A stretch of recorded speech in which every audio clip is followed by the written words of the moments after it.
Pernahkah kamu menatap seseorang yang tampak selalu tersenyum, selalu tenang, selalu terlihat baik-baik saja, dan diam-diam bertanya, apa yang sebenarnya mereka sembunyikan?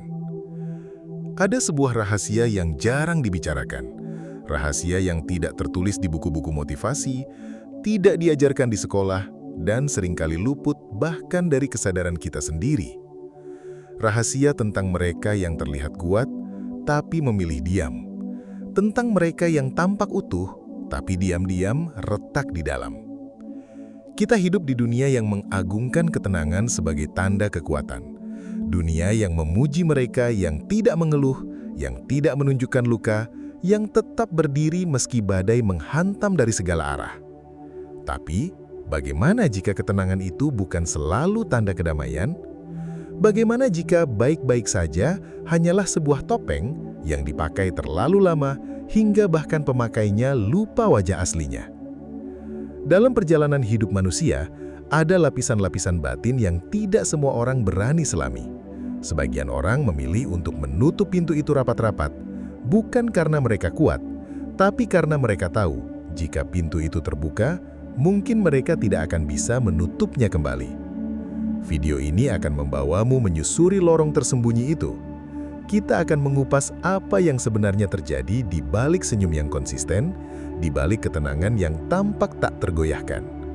Kita akan menyingkap pola-pola tersembunyi, luka yang tak terucap, dan alasan mengapa sebagian orang memilih untuk terlihat baik-baik saja, bahkan ketika mereka tidak. Dan mungkin, di akhir perjalanan ini, kamu tidak hanya akan memahami orang lain lebih dalam, tetapi juga menemukan sesuatu tentang dirimu sendiri yang selama ini tersembunyi. Karena, terkadang, yang paling sunyi bukanlah mereka yang sendiri, melainkan mereka yang terlihat tidak pernah butuh siapa-siapa. Ada sebuah pola yang hampir tidak pernah disadari, namun terus berulang dalam kehidupan banyak orang. Pola ini dimulai dari satu momen sederhana, sebuah luka kecil yang tidak mendapat ruang. Mungkin itu adalah tangisan yang diabaikan, perasaan yang dianggap berlebihan, atau kekecewaan yang harus ditelan sendirian. Di titik itu, tanpa disadari, seseorang mulai belajar satu hal yang sangat halus, bahwa tidak semua rasa aman untuk ditunjukkan. Dari sinilah topeng pertama terbentuk. Awalnya topeng itu terasa asing. Senyum dipaksakan, kata aku baik-baik saja terasa berat diucapkan. Tapi seiring waktu, sesuatu yang aneh terjadi. Topeng itu mulai terasa nyaman, bahkan terasa lebih aman daripada menjadi diri sendiri. Bayangkan sebuah danau yang tampak tenang di permukaan. Airnya jernih, tidak ada riak, tidak ada gelombang. Orang-orang yang melihatnya akan berkata, betapa damainya tempat ini. Namun mereka tidak tahu bahwa jauh di dasar danau itu ada arus kuat yang terus bergerak, membawa sesuatu yang tidak pernah terlihat ke permukaan. Orang yang terlihat selalu baik-baik saja adalah danau itu. Mereka bukan tidak merasakan, justru sebaliknya, mereka sering merasakan lebih dalam daripada kebanyakan orang. Tapi karena kedalaman itu tidak pernah benar-benar dipahami oleh lingkungan mereka, mereka belajar untuk menyimpannya, mengendapkannya, menguncinya rapat-rapat. Disinilah muncul mekanisme yang jarang dibahas, penyesuaian emosi secara diam-diam. Mereka menjadi sangat peka terhadap suasana sekitar. Mereka tahu kapan harus tersenyum, kapan harus diam, kapan harus terlihat kuat. Mereka membaca orang lain dengan sangat baik, tapi perlahan kehilangan kemampuan untuk membaca dirinya sendiri. Dan yang lebih mengejutkan, seringkali mereka tidak merasa sedang berpura-pura, karena topeng itu sudah menyatu. Ada satu ilusi yang sangat kuat di sini, ilusi bahwa selama tidak ada yang melihat luka itu, maka luka itu tidak akan mengganggu. Padahal kenyataannya, luka yang tidak pernah diungkap bukan hilang, melainkan berubah bentuk. Ia bisa muncul sebagai kelelahan yang tidak bisa dijelaskan, sebagai rasa hampa di tengah keramaian, sebagai senyum yang terasa kosong. Namun, karena mereka sudah terbiasa baik-baik saja, mereka akan menafsirkan semua itu sebagai sesuatu yang normal. Inilah hidup, pikir mereka. Padahal, itu bukan hidup, itu adalah bertahan. Ada juga satu hal yang sering terlewat. Orang-orang seperti ini jarang meminta bantuan, bukan karena mereka tidak membutuhkan, tetapi karena mereka telah menginternalisasi satu keyakinan diam-diam, bahwa beban mereka adalah tanggung jawab mereka sendiri. Mereka menjadi tempat bersandar bagi banyak orang, namun tidak memiliki tempat untuk bersandar. Mereka mendengarkan, tapi tidak pernah benar-benar didengarkan. Mereka memahami, tapi jarang dipahami. Dan perlahan, tanpa mereka sadari, mereka membangun dunia yang sangat sunyi di tengah kehidupan yang terlihat begitu ramai. Namun di titik ini, sebuah pertanyaan mulai muncul. Pertanyaan yang mungkin belum pernah mereka berani jawab. Jika seseorang terus-menerus terlihat kuat, apakah itu karena mereka benar-benar kuat? Atau karena mereka tidak pernah diberi pilihan untuk terlihat lemah? Dan mungkin, jawaban dari pertanyaan itu akan membuka lapisan berikutnya yang jauh lebih dalam. Sekarang, kita mulai masuk ke dalam inti yang sebenarnya. Untuk memahami orang yang terlihat selalu baik-baik saja, kita harus mengerti satu hal mendasar. Itu bukan sekadar sikap, itu adalah pola yang terbentuk. Pola ini biasanya tidak muncul tiba-tiba. Ia dibangun perlahan dari pengalaman-pengalaman kecil yang terus berulang. Seperti tetesan air yang akhirnya mengukir batu. Bayangkan seorang anak kecil yang suatu hari mencoba mengekspresikan kesedihannya. Mungkin ia menangis, mungkin ia ingin didengar. Tapi respon yang ia terima bukanlah penerimaan, melainkan penolakan halus. Sudah, jangan lebay. Kamu harus kuat. Gak usah dipikirin. Di momen itulah, sebuah benih kecil ditanam. Perasaanku tidak aman untuk ditunjukkan. Dan tanpa disadari, anak itu mulai belajar sesuatu yang sangat penting namun berbahaya.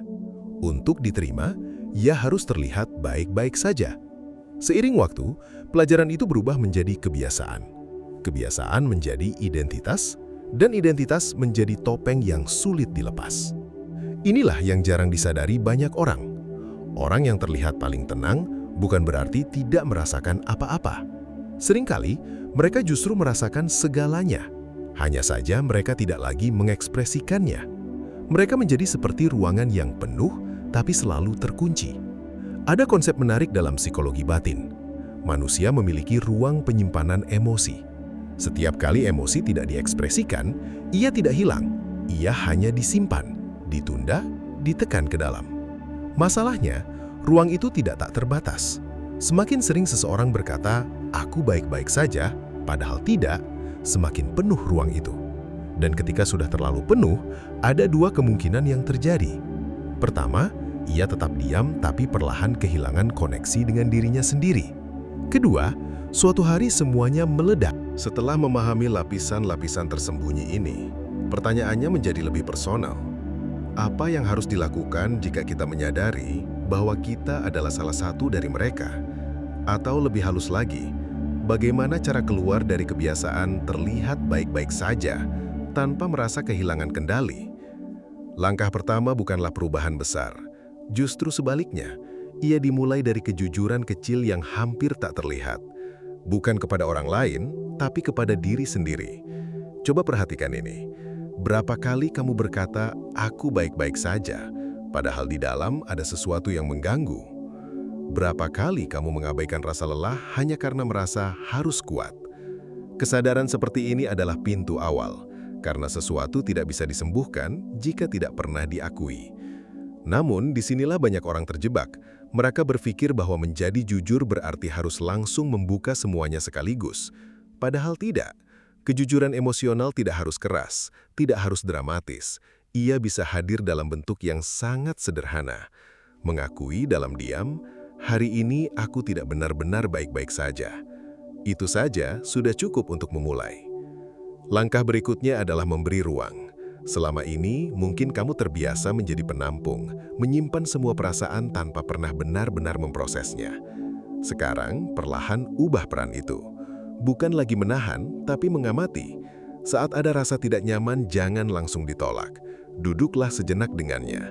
Rasakan tanpa harus langsung memberi solusi. Seperti seseorang yang akhirnya membuka pintu ruangan yang lama terkunci. Awalannya mungkin tidak nyaman, tapi disitulah udara segar mulai masuk. Ada juga satu hal penting yang sering diabaikan. Pada akhirnya, kita sampai pada satu kesadaran yang sederhana, namun sering dihindari. Tidak semua yang terlihat tenang benar-benar damai. Tidak semua yang tersenyum benar-benar bahagia. Dan tidak semua yang berkata, "Aku baik-baik saja," benar-benar sedang baik-baik saja.